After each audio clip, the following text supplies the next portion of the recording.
This is an estimate for a family house. We've used the $300,000 you were saving. What? Wait. Did you already spend that money? Be grateful we used it well. It's your fault for hiding it. Did you guys even check the name on the account? My name is Laura, and I'm a 35-year-old office worker. My husband Mason and I have been married for 2 years. We met at a house party and he was really interested, which started our relationship. After dating for about a year, he proposed, and we got married. During our dating period and even after we got married, Mason was very sweet. I was sure I had married a good man. However, after about a year of marriage, he started to change. At first, he agreed to share the household chores, helping with cleaning and laundry. He wasn't good at cooking, so I did that. We had a fair distribution of household chores. However, he started saying he was tired more often, and he slowed down with his housework. Then he gradually stopped doing his chores altogether. Since I also have a job, if I'm responsible for cooking every day, I hardly have time for cleaning or doing laundry. So I end up doing everything on the weekends. Even though we had agreed to share the chores before, he refuses to help out when I ask him. Ironically, he tells me to do less housework, yet he stubbornly refuses to do any himself. Around this time, he started acting like a dominant husband, insisting on having his own way in everything. His selfish words and actions started to wear me down mentally. Another person who bothers me is my mother-in-law. She has a knack for showing up unannounced at our house, perfectly timed for when I get home. I haven't even prepared the food, and the room isn't properly tidied up. It's really troublesome because she comes over in this state and then walks around the house criticizing me. What's this? How messy. How much are you slacking off in housework? I can't believe you're making Mason live in such a dirty room. You're a failure as a wife. It's really hard being nagged at by my mother-in-law when I come home tired from work. Cleaning and doing laundry are supposed to be Mason's responsibilities. Even when I try to explain the situation, she doesn't listen at all. What are you saying? My son is working, isn't he? He shouldn't have to do housework. Well, I also work. It's different for you, who works half-heartedly. Mason works hard, battling the harsh waves of society. I work really hard too, but no matter what I say, it doesn't seem to get through to her. She was never a reasonable person to talk to in the first place. Anyway, what are you making for dinner today? You have to make sure Mason gets proper nutrition. Well, today I'm making fried chicken, salad, and some soup. That's not enough. Make 2 more dishes. I can't really make that much more after coming home from work. Stop talking back. What kind of upbringing did your parents give you? I was so fed up with being told all these things that I said something confrontational. Isn't it really rude for you to show up unannounced at our house? Didn't your parents teach you basic manners? My mother-in-law's eyes widened with anger. What? Who do you think you are? A daughter-in-law should not be so impertinent. At that moment, when my mother-in-law was screaming, Mason came home. Hi, Mom. I didn't know you were here. Welcome back, Mason. Listen to this. Laura was so mean to me. She really hurt my feelings, my mother-in-law said, pretending to cry. My husband, taking her words seriously, glared at me angrily. Hey, what's going on, Laura? It's not okay to hurt my mom. Wait a minute. She hurt me first, okay? I just stood up for myself. Then my mother-in-law, acting innocent, started crying dramatically. I stayed silent.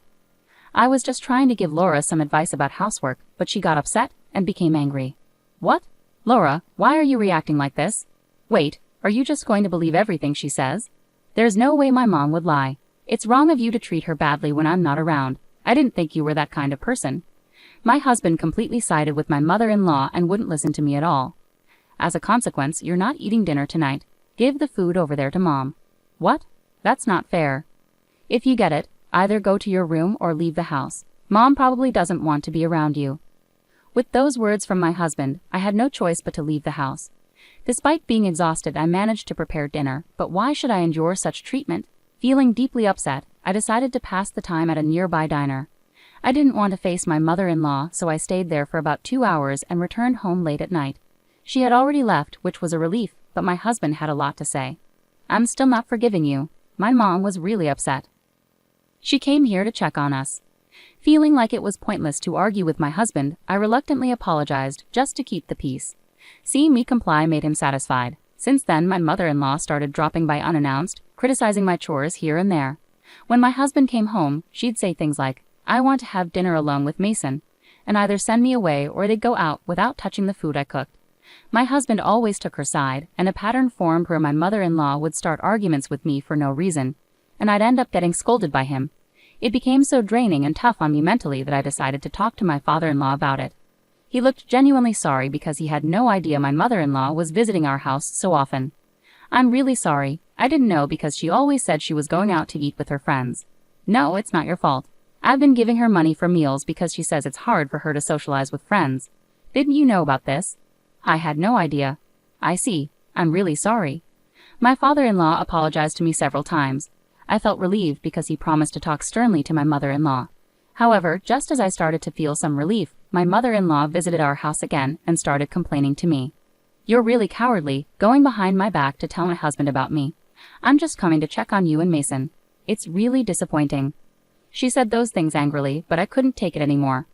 I heard you've been receiving money from father-in-law every time you visit our house. He said it's for meal expenses, but why haven't we seen any of that money? Are you keeping it all for yourself? Tootie, what are you saying? That sounds awful. I use that money to treat Mason when we eat out.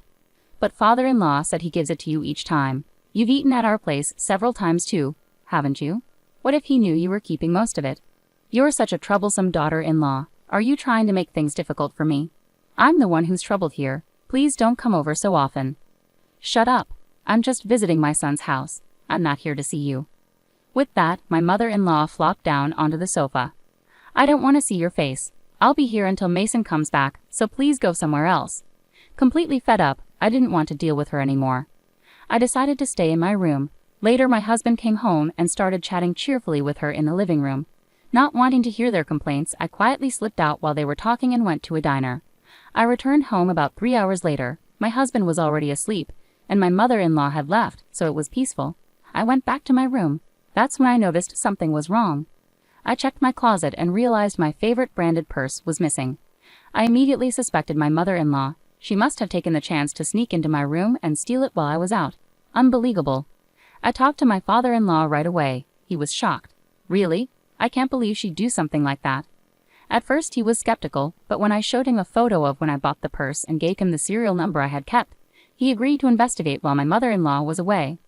I'm so sorry for my wife's behavior, Laura, he apologized sincerely. We met at a cafe where he returned the purse and apologized repeatedly. I really don't know what to do about those two. I need to find a way to teach them a lesson.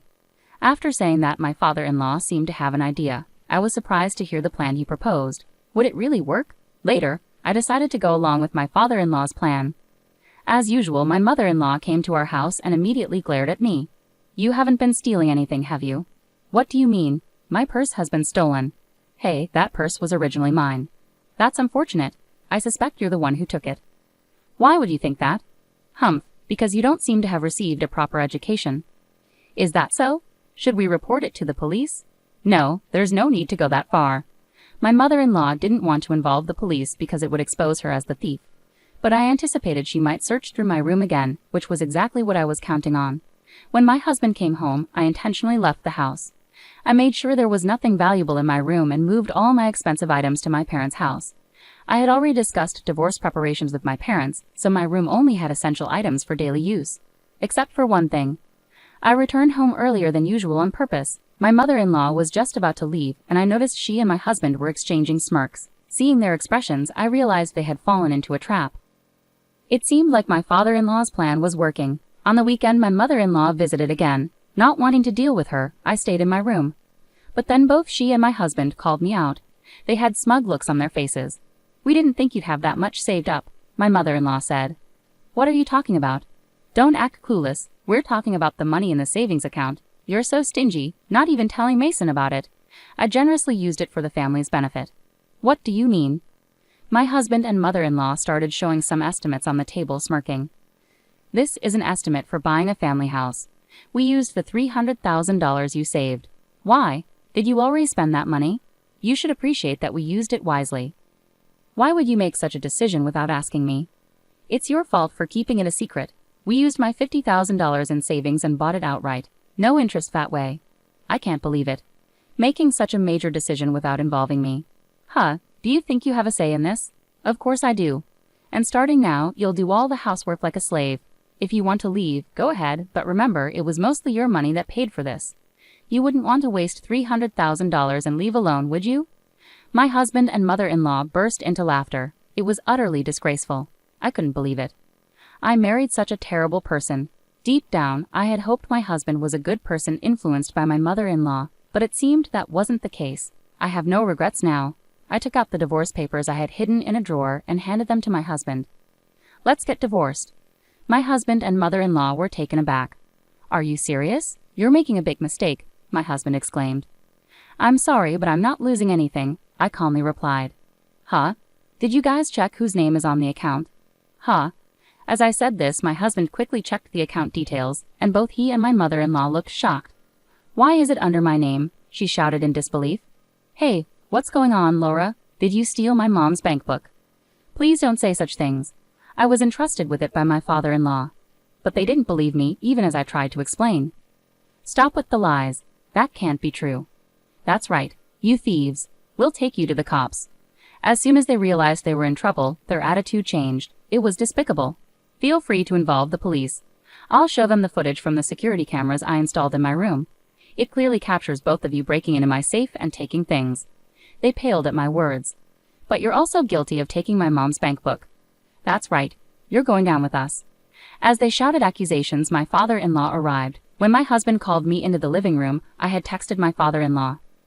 Dad, listen. Laura stole my mom's bank book. She's a thief, my husband yelled. Quiet, both of you. Shut up. His stern voice silenced my husband and mother-in-law. I entrusted your bank book to Laura. Why? Why would you do such a thing? My mother-in-law asked in disbelief. Because you and our son were causing her distress. Not only were you bullying her, but you even stooped so low as to steal her purse. It's shameful, my father-in-law replied firmly. What? What are you talking about? She exclaimed, trying to deny it. Pretending not to know won't work. I returned that purse to Laura, my father-in-law stated, revealing everything to her. My mother-in-law was visibly shocked, realizing that her actions had been exposed to my father-in-law. But why would you trust the bank book to Laura? She asked, bewildered. If you're the kind of person who would thoughtlessly steal your daughter-in-law's purse, then you would definitely try to access a safe if you found one. It was a test I set to see your true intentions. I never expected you to go as far as buying a whole house, my father-in-law explained, sounding astonished. I transferred that $300,000 to you because I intended it to be part of our divorce settlement, he continued, his tone cold. Knowing your spending habits, I was concerned you would waste it, so I even considered having Laura safeguard it until everything was finalized. My mother-in-law went pale, realizing the implications of his words. What? Divorce? I've had enough. You've gone too far. From now on you can live however you want on your own. Wait a moment. That means I've used up all the money you gave me in the divorce settlement. That's right, but you brought this upon yourself. I've divided our assets as agreed. I won't give you another penny. But what will I do if I'm left with nothing after the divorce? You still have the house, so you'll manage, he replied coldly, ignoring her pleas and handing her the divorce papers. My husband stood there in shock, mouth agape. I handed him the divorce papers as well. Why are you hesitating? Fill it out quickly. Is this really happening? Are we getting divorced too? Absolutely. And just so you know, I will be making claims against you. What? I've been recording the numerous verbal abuses you and your mom have directed at me. I consulted with a lawyer, and it turns out I can claim damages for emotional distress due to your harassment. No way. Also, I know about your affair. What? I've received evidence photos from a detective agency, so I'll also be claiming damages for your infidelity. The lawyer says it should amount to about $50,000 from you. But hold on, I don't have any savings left because I used $50,000 to buy a house. We can arrange for installment payments, so that should work out, right? And so my divorce from my husband was settled smoothly with the help of my lawyer. I successfully received damages as compensation. It turned out my father-in-law also parted ways with my mother-in-law. My husband and mother-in-law had hastily used what they mistakenly believed was my money to build a house, depleting all their savings. They considered selling the house later on, but its value had dropped significantly, leading to a substantial loss if they were to sell it. My mother-in-law, not yet eligible for retirement benefits, had to take up part-time work to make ends meet despite living in a grand house. My ex-husband faced a pay cut and was transferred to a rural area after his affair was exposed at work. Despite finally purchasing a home, he now lives in a modest company apartment and pays damages. Meanwhile, I have financial stability thanks to the savings I diligently accumulated since my single days. I'm considering continuing to save and exploring investment opportunities to grow my wealth further. At the moment, I'm content without being in a romantic relationship and focused on my own financial independence and well-being.